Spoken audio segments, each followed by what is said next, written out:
Geldi mahi matem, esti qara pərçəm, başlandı Muharrem. Hüseyin, Hüseyin.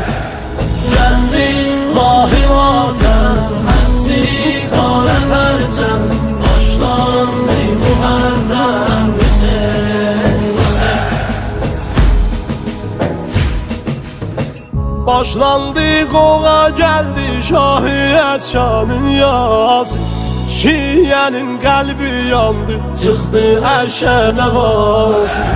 Geydi aşıklar qara, əsli qara pərçəmlər.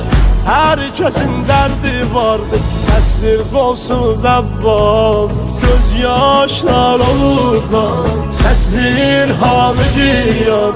Ləbbeyk ya Hüseyin can, Hüseyin, Hüseyin.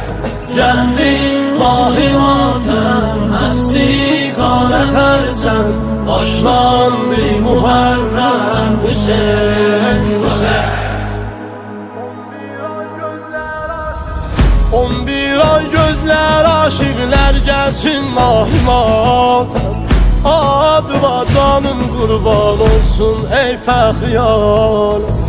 Əsğərin qanə batdı, səsləndi lay lay oldu. Əkbər o Qasim öldü, yas tutdu konlu yol. 71 nəfərlə məhşər eylədin sən, qurbanın olum mən Hüseyin, Hüseyin.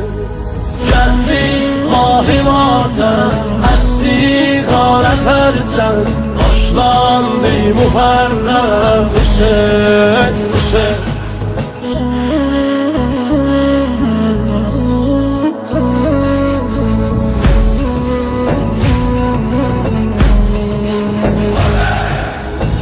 Ətşan can verdin mola, erşəhli giryan oldu.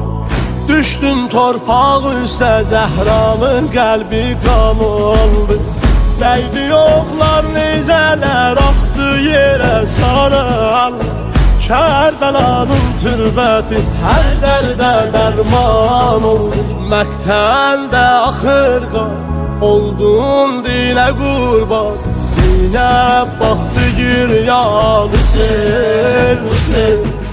Gəldi mahi matem, esti qara pərçəm, başlandı Muharrem. Hüseyin, Hüseyin.